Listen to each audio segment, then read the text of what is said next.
Quand on pense aux aliments les plus sains, on imagine souvent des produits exotiques, des poudres rares, des baies venues de loin, ou des super-aliments vendus comme des miracles nutritionnels.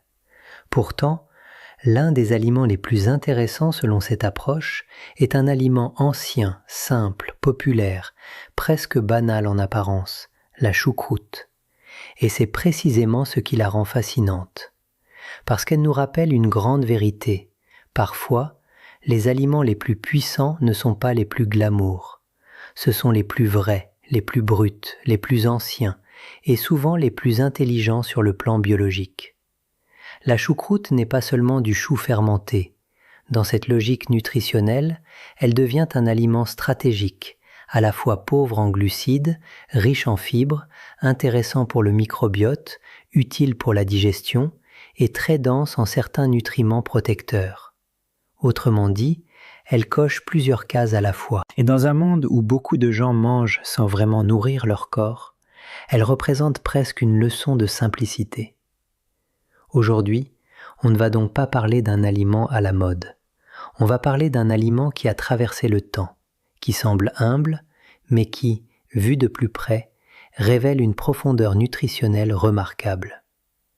Dans cette vidéo, nous allons comprendre pourquoi la choucroute est placée si haut dans cette approche, ce qu'elle apporte réellement, pourquoi elle est bien plus intéressante qu'elle n'en a l'air, et comment un aliment aussi simple peut devenir un véritable allié pour le corps, la digestion et l'équilibre général. Si cette série commence par la choucroute, ce n'est pas un hasard. Dans le document source, elle apparaît comme le premier aliment de la liste, ce qui montre bien l'importance qui lui est accordée. Et cette place n'est pas symbolique. Elle dit quelque chose de profond sur la philosophie nutritionnelle défendue ici. Cette approche ne cherche pas seulement des aliments qui ont bonne réputation. Elle cherche des aliments qui apportent beaucoup tout en perturbant peu. Des aliments qui nourrissent sans dérégler. Des aliments qui donnent au corps de la densité plutôt que du bruit. Or, la choucroute est l'exemple parfait de cette logique. Elle n'est pas riche en sucre. Elle n'est pas un produit transformé industriellement dans sa forme traditionnelle. Elle ne provoque pas de grandes montées glycémiques. Elle apporte des fibres, elle vient d'un légume crucifère, elle est fermentée et elle est présentée dans le document comme très intéressante pour la vitamine C, la digestion et le microbiote. C'est donc un aliment qui unit plusieurs dimensions de la santé en une seule forme alimentaire. Et cela compte énormément. Parce que dans la vraie vie, les aliments les plus utiles sont souvent ceux qui ont plusieurs bénéfices en même temps. Plus un aliment fait de choses intelligentes dans le corps, plus il devient précieux. La choucroute n'agit pas sur un seul plan. Elle agit sur le terrain digestif, sur le terrain microbien, sur le terrain métabolique et sur le terrain nutritionnel. C'est ce qui explique pourquoi elle ouvre cette série. Elle symbolise parfaitement l'idée qu'un bon aliment n'est pas juste sain. Il est stratégique. Il soutient le corps de manière profonde, simple et cohérente. Et c'est précisément pour cela qu'elle mérite toute notre attention aujourd'hui. L'un des premiers arguments du document en faveur de la choucroute, c'est sa très faible charge glucidique nette. Et dans cette approche, c'est fondamental. Le texte explique que les aliments les plus intéressants sont souvent ceux qui ne poussent pas fortement l'insuline vers le haut. Pourquoi ? Parce qu'une montée importante de la glycémie entraîne une hausse de l'insuline, et dans cette logique, tout ce qui entretient trop souvent ce mécanisme finit par nuire à la santé métabolique. La choucroute, elle, se distingue par le fait qu'elle contient peu de glucides réellement utilisables, surtout lorsqu'on prend en compte sa teneur en fibres. Cela en fait un aliment particulièrement compatible avec une alimentation à faible charge glycémique. Et ce point est plus important qu'il n'y paraît. Beaucoup d'aliments jugés sains sur le papier contiennent en réalité assez de glucides pour créer des variations métaboliques non négligeables, surtout s'ils sont consommés souvent. La choucroute, au contraire, apporte du volume, du goût, de la texture et de l'intérêt nutritionnel sans ce coût métabolique. Elle remplit donc une fonction très précieuse.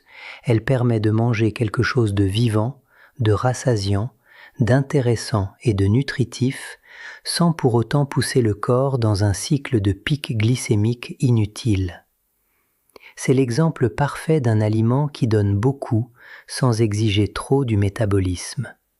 Et dans un monde où beaucoup de gens consomment des aliments qui leur donnent surtout du sucre, de la fatigue et des fringales, la choucroute apparaît comme une alternative calme, stable et intelligente. Elle montre que l'on peut nourrir le corps sans l'exciter inutilement. Et rien que pour cela, elle mérite déjà une vraie place dans une alimentation construite avec lucidité. Le document insiste beaucoup sur un autre point, la richesse de la choucroute en vitamine C.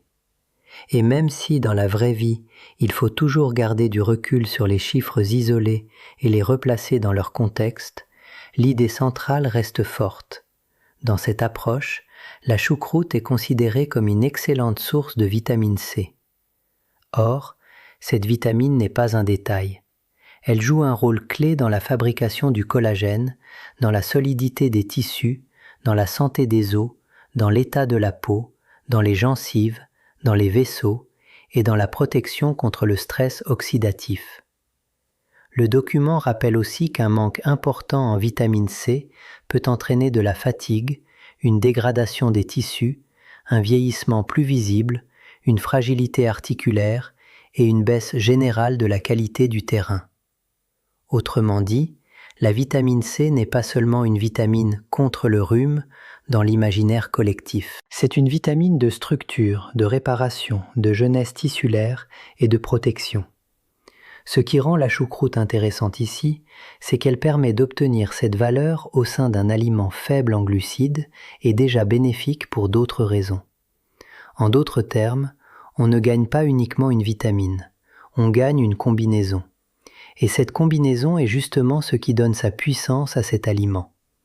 La choucroute ne dit pas seulement au corps « voici un nutriment », elle dit « voici un environnement favorable ». Elle apporte un soutien sur plusieurs plans à la fois. Et cette densité, cette polyvalence, cette capacité à faire plusieurs choses intelligentes en même temps, c'est exactement ce qui la place si haut dans cette approche nutritionnelle. L'une des dimensions les plus fascinantes de la choucroute, c'est bien sûr la fermentation.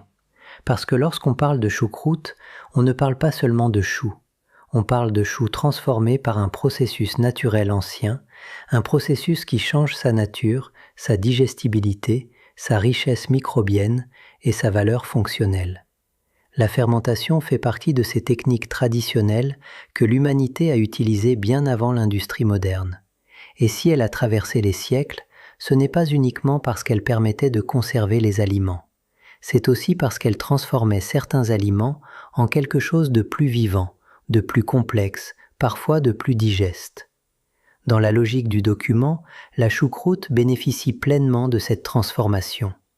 Elle n'est pas seulement conservée, elle est enrichie dans son action. Elle devient un aliment qui s'inscrit dans la grande famille des produits fermentés, mais avec une force particulière. Contrairement à d'autres aliments fermentés, elle garde aussi le potentiel du chou, donc celui d'un légume crucifère. Cela signifie que l'on ne gagne pas seulement les bénéfices de la fermentation, on conserve aussi ceux du végétal d'origine. Et c'est là que la choucroute devient presque unique. Elle unit la richesse du chou à l'intelligence du processus fermentaire. Elle devient alors plus qu'un simple légume. Elle devient un aliment augmenté par la nature elle-même. C'est une manière très ancienne de faire un aliment très moderne dans sa pertinence. Et cela devrait nous faire réfléchir. Parfois, les techniques les plus intelligentes ne sont pas les plus récentes. Elles sont simplement les plus profondément alignées avec le vivant. Le document met particulièrement en avant un point essentiel. La choucroute serait à la fois prébiotique et probiotique. Et cette double fonction est l'une des raisons qui en font un aliment aussi intéressant. Prébiotique parce que ces fibres nourrissent les bonnes bactéries déjà présentes dans l'intestin.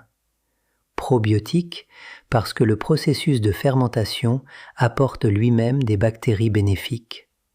En d'autres termes, la choucroute ne fait pas qu'ajouter quelque chose au microbiote, elle nourrit aussi ce qui est déjà là. Et c'est justement cette double action qui lui donne un avantage remarquable.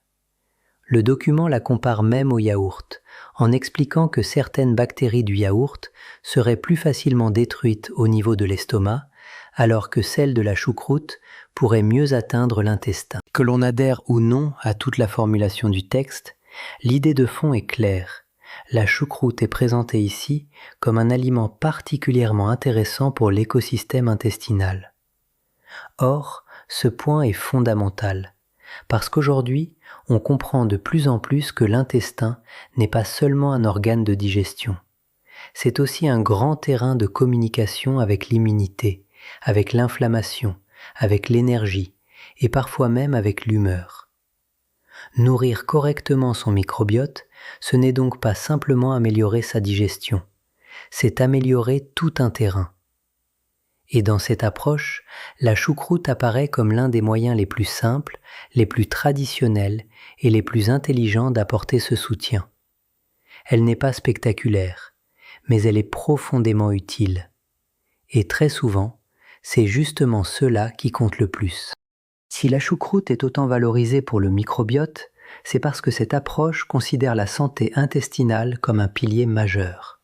Et il faut bien comprendre ce que cela signifie. Quand le microbiote est nourri, équilibré, diversifié et soutenu par des aliments adaptés, l'organisme dans son ensemble fonctionne souvent mieux. La digestion devient plus efficace, le confort intestinal peut s'améliorer, l'inflammation de fond peut diminuer, l'immunité peut être mieux régulée. Certaines personnes ressentent même un effet sur leur énergie ou leur clarté générale. Dans cette logique, la choucroute devient bien plus qu'un aliment pour les intestins. Elle devient un aliment pour le terrain global, parce qu'en soutenant le microbiote, elle soutient indirectement une grande partie de l'équilibre intérieur. C'est cela qui rend sa simplicité si impressionnante. Un bol de choucroute peut sembler banal à l'œil, mais à l'échelle biologique, il peut représenter une vraie stratégie. Il nourrit, il ensemence, il accompagne, il soutient. Il travaille en profondeur. Et surtout, il le fait sans sophistication inutile. C'est là toute la beauté de cet aliment. Il ne promet pas quelque chose d'artificiel. Il rappelle au corps un fonctionnement plus ancien, plus organique, plus aligné avec une intelligence alimentaire fondamentale. Dans un monde saturé de produits ultra transformés, de compléments et de tendances, la choucroute nous rappelle qu'il existe encore des aliments simples, capables de faire un vrai travail en silence, et cela mérite du respect. Un autre point très intéressant du document, c'est l'idée que la choucroute serait relativement facile à digérer, parfois même plus que d'autres légumes. Cela peut sembler surprenant, surtout pour les personnes qui associent tous les légumes fermentés ou crucifères à des inconforts digestifs. Mais ici, le texte explique au contraire que la choucroute, comparée à certains autres légumes comme le brocoli, produirait souvent moins de gaz et serait mieux tolérée. Pourquoi ? Probablement parce que la fermentation fait déjà une partie du travail. Elle transforme l'aliment, le rend plus accessible, plus souple, plus digeste. Cela ne veut pas dire que tout le monde la tolérera parfaitement. Mais dans cette logique, elle possède un vrai avantage digestif. Et cela compte énormément, parce qu'un aliment peut être très nutritif sur le papier, mais s'il est mal supporté, il devient difficile à intégrer durablement. La choucroute, elle, a justement cette qualité rare. Elle est présentée comme à la fois riche, utile et relativement douce pour la digestion. Elle soutient même, selon le document, le transit et la production de sucs digestifs. Ce n'est donc pas seulement un aliment qui passe bien, c'est un aliment qui pourrait aussi aider le système digestif à mieux fonctionner. Et cela renforce encore son profil. Parce qu'un grand aliment, ce n'est pas seulement un aliment riche, c'est aussi un aliment que le corps peut recevoir avec intelligence. Et dans cette approche, la choucroute remplit très bien cette mission. Il ne faut pas oublier que la choucroute, avant d'être fermentée, est d'abord du chou. Et ce détail change beaucoup de choses, parce que le chou appartient à la famille des crucifères. Or, dans le document, les crucifères sont présentés comme l'une des familles végétales les plus puissantes sur le plan des phytonutriments. Cela signifie que leur intérêt ne se limite pas aux vitamines et minéraux classiques. Ils apportent aussi toute une série de composés végétaux protecteurs que le texte considère comme particulièrement intéressants pour la santé globale. Le fait que la choucroute soit issue du chou lui permet donc de garder cette dimension. On ne parle pas ici d'un simple légume fermenté vide de sa substance végétale. On parle d'un crucifère transformé, enrichi, mais toujours porteur de sa nature originelle. Et c'est ce qui la rend si complète. Elle est à la fois un légume vert de grande qualité et un aliment fermenté vivant. Elle unit donc deux univers que l'on valorise souvent séparément, celui des légumes crucifères et celui des produits fermentés. Très peu d'aliments cumulent les deux avec autant de simplicité. Cela lui donne une vraie profondeur nutritionnelle. Le corps ne reçoit pas seulement des bactéries ou des fibres, il reçoit aussi tout un arrière-plan végétal protecteur. Et dans un schéma alimentaire où beaucoup de produits sont appauvris, raffinés ou déconnectés de leur matière d'origine, la choucroute rappelle qu'un aliment peut encore porter en lui la mémoire du végétal et l'intelligence du temps. C'est une alliance rare, et c'est aussi ce qui explique sa place si élevée dans cette sélection. Le document met aussi en avant la richesse de la choucroute en acide lactique, et dans cette approche, cet élément joue un rôle important. Il est présenté comme favorable aux bonnes bactéries, mais beaucoup moins favorable aux bactéries indésirables ou aux pathogènes. Autrement dit, la choucroute ne soutiendrait pas seulement le microbiote par ses fibres ou par ses bactéries vivantes, elle contribuerait aussi à créer un environnement plus propice à certaines flores bénéfiques. Cela rejoint une idée simple mais profonde. La santé digestive ne dépend pas seulement de ce qu'on ajoute, mais aussi du milieu qu'on crée. Certains aliments rendent le terrain plus favorable à la prolifération de ce qui nous fatigue. D'autres, au contraire, rendent le terrain plus hospitalier pour ce qui nous aide. Dans cette logique, la choucroute fait clairement partie de la seconde catégorie. Elle travaille sur le terrain. Elle ne force pas le corps. Elle l'accompagne vers un meilleur équilibre. C'est souvent ainsi que les grands aliments agissent, non pas par violence ou par stimulation, mais par orientation. Ils changent doucement les conditions du vivant à l'intérieur de nous. Et c'est exactement ce que la choucroute semble faire ici. Elle soutient, elle nourrit, elle oriente, elle protège. Plus on l'observe sous cet angle, plus on comprend qu'elle n'est pas simplement bonne pour l'intestin. Elle est une forme de pédagogie du vivant. Elle nous montre que certains aliments ont la capacité d'organiser le terrain intérieur avec intelligence. Et cette capacité est beaucoup plus précieuse que la simple promesse d'un effet immédiat. Le document va encore plus loin en reliant la choucroute à l'acétylcholine, une molécule impliquée dans plusieurs fonctions importantes. Selon le texte, elle pourrait aider à la régularité intestinale, stimuler les sucs digestifs et soutenir aussi certaines fonctions cérébrales. Même si ce genre de lien mérite toujours d'être replacé avec prudence, l'idée générale reste intéressante.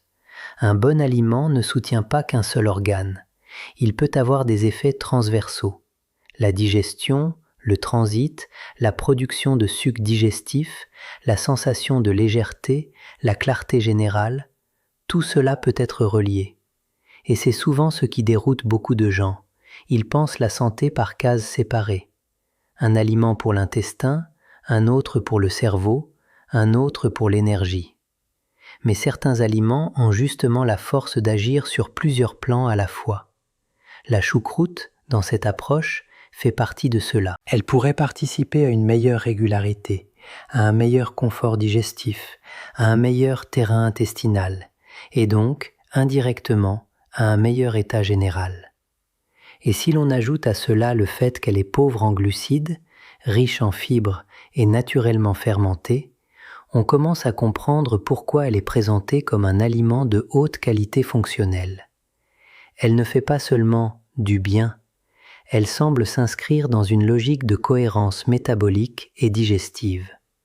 Et dans un monde où tant de gens vivent avec une digestion lourde, un transit irrégulier ou une alimentation qui les fatigue, cet aliment ancien apparaît presque comme un outil de remise à l'endroit. Le document mentionne aussi la vitamine K2, qui le relie à la fermentation bactérienne et à la gestion du calcium dans l'organisme. Selon cette logique, la vitamine K2 aide à orienter le calcium vers les os plutôt que vers les articulations ou les artères. Autrement dit, elle participerait à une meilleure circulation du calcium dans le corps. Même si la choucroute n'est pas toujours le premier aliment auquel on pense pour ce sujet, le document lui attribue ici un rôle intéressant grâce justement à son caractère fermenté. Et cela montre encore une fois la richesse discrète de cet aliment.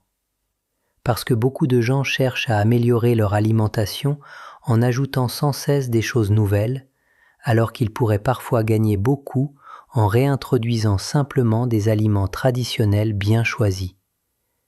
La choucroute fait partie de ces aliments qui semblent modestes, mais qui possèdent des couches successives d'intérêt. D'abord, les fibres, ensuite la vitamine C, ensuite les bactéries bénéfiques, ensuite les phytonutriments des crucifères, ensuite l'acide lactique, ensuite la vitamine K2. À chaque niveau, on découvre un peu plus sa complexité. Et cette complexité n'est pas celle d'un produit de laboratoire, c'est celle d'un aliment traditionnel. Voilà pourquoi elle mérite tant d'attention. Elle nous rappelle qu'un aliment n'a pas besoin d'être sophistiqué pour être intelligent. Il doit simplement être cohérent avec le vivant. Et la choucroute, dans cette perspective, l'est profondément. L'un des passages les plus étonnants du document concerne ce qu'il appelle la vitamine U. Le texte la relie à la choucroute et lui attribue des effets intéressants sur la gastrite, les ulcères, le reflux, certaines inflammations digestives ou encore l'irritation du côlon. Là encore, il faut garder une lecture prudente et contextualisée, mais l'idée de fond reste cohérente avec tout le reste. La choucroute est ici présentée comme un aliment profondément apaisant pour le terrain digestif. Ce n'est pas seulement un légume, ce n'est pas seulement une source de vitamine C, ce n'est pas seulement un probiotique naturel, c'est aussi, dans cette logique, un aliment qui pourrait soutenir la muqueuse digestive et améliorer certaines sensibilités intestinales. Ce point est très intéressant, car il change la manière dont on voit la nutrition. Beaucoup de gens pensent qu'un aliment sain est surtout un aliment léger ou propre. Mais ici, un aliment sain est avant tout un aliment qui aide le corps à se réparer, à se calmer, à retrouver de la cohérence. Et c'est exactement ainsi que la choucroute est décrite. Elle n'est pas un aliment qui excite, c'est un aliment qui structure, qui pacifie, qui renforce. Elle montre que la vraie puissance nutritionnelle n'est pas forcément spectaculaire. Elle est parfois discrète, profonde, cumulative. Et c'est peut-être là la marque des meilleurs aliments. Ils ne crient pas, ils construisent. Bien sûr, toute la valeur de la choucroute dépend aussi de la manière dont on la choisit et dont on la consomme. Dans l'esprit du document, l'intérêt porte sur une choucroute traditionnelle, fermentée naturellement, et non sur des versions industrielles saturées d'additifs, de sucres ajoutés ou de traitements inutiles. Plus elle est simple, brute, vivante, meilleure elle sera dans cette logique. L'idéal est donc de privilégier une choucroute fermentée naturellement, avec une liste d'ingrédients courte, claire, sans sophistication inutile. Ensuite, la bonne nouvelle, c'est qu'elle s'intègre très facilement dans la vie quotidienne. On peut l'ajouter à une assiette avec de la viande de qualité, avec du saumon, avec une salade de roquette, avec un filet d'huile d'olive, ou même la consommer en petites portions comme accompagnement régulier. Elle n'a pas besoin d'être mangée en grande quantité pour devenir intéressante. Son pouvoir vient aussi de sa régularité. Comme beaucoup d'aliments fonctionnels, elle agit mieux lorsqu'elle devient une habitude plutôt qu'une exception. Et cela aussi fait partie de son intelligence. Elle est simple à répéter, pas besoin d'un rituel compliqué, pas besoin de recettes sophistiquées. Elle peut entrer dans la routine. Et ce sont souvent les aliments qui peuvent entrer dans la routine qui finissent par transformer le plus profondément une alimentation. Parce qu'un bon aliment rare vaut moins qu'un très bon aliment simple, apprécié et répété. La choucroute, dans cette approche, appartient clairement à cette deuxième catégorie. Au fond, la choucroute nous enseigne bien plus qu'une simple information sur un aliment. Elle nous enseigne une philosophie. Elle nous montre qu'un grand aliment n'a pas besoin d'être nouveau. Il n'a pas besoin d'être rare. Il n'a pas besoin d'être cher. Il n'a pas besoin d'avoir un marketing spectaculaire. Il a simplement besoin d'être dense, vivant, cohérent et capable de soutenir le corps sur plusieurs plans. C'est exactement ce qu'elle représente ici. Un aliment ancien, humble, simple, mais extrêmement bien placé sur le plan nutritionnel dans cette approche. Elle unit la faiblesse en glucides, la richesse en fibres, l'intérêt fermentaire, la densité en vitamine C, la valeur des crucifères, le soutien au microbiote, le confort digestif et même certains composés plus spécifiques mis en avant dans le document. Peu d'aliments réunissent autant d'arguments dans une forme aussi accessible. Et cela devrait nous faire réfléchir. Peut-être que bien manger n'est pas d'abord une question de sophistication. Peut-être que c'est une question de lucidité. Voir ce qui nourrit vraiment. Voir ce qui calme au lieu d'exciter. Voir ce qui construit au lieu de simplement remplir. Voir ce qui soutient le terrain au lieu d'entretenir les déséquilibres. En ce sens, la choucroute n'est pas seulement un aliment sain, elle est presque un symbole, le symbole d'une nutrition qui respecte le vivant, qui valorise la fermentation, qui comprend l'importance du microbiote et qui choisit la densité plutôt que l'apparence. Et si l'on comprend cela avec la choucroute, on commence peut-être à mieux comprendre toute la logique de cette série. Alors, si l'on résume tout ce que cette approche met en avant, la choucroute mérite sa place parmi les aliments les plus intéressants parce qu'elle combine plusieurs avantages rares. Elle est faible en glucides nets, riche en fibres, présentée comme très intéressante pour la vitamine C, favorable au microbiote, utile pour la digestion, relativement facile à tolérer, issue d'un crucifère, riche en acide lactique, associée à la vitamine K2, et même relié dans le document à un soutien du terrain digestif plus large. Autrement dit, ce n'est pas un aliment gentil, c'est un aliment complet, un aliment qui agit sur plusieurs plans à la fois. Et c'est exactement ce que l'on cherche lorsque l'on veut construire une alimentation puissante, simple et cohérente. La choucroute nous rappelle qu'il ne faut jamais juger un aliment à son image extérieure. Il faut regarder ce qu'il fait vraiment dans le corps. Et lorsqu'on fait cela ici, on découvre un aliment extraordinairement intéressant. Si l'on devait retenir une seule chose, ce serait peut-être celle-ci. Parfois, les aliments les plus puissants ne sont pas ceux qui nous impressionnent au premier regard. Ce sont ceux qui, consommés régulièrement, transforment doucement le terrain. La choucroute fait clairement partie de cela. Et c'est pour cela qu'elle ouvre cette série, parce qu'elle montre dès le départ que la vraie nutrition commence souvent dans les choses simples, bien faites, profondément vivantes et répétées avec intelligence.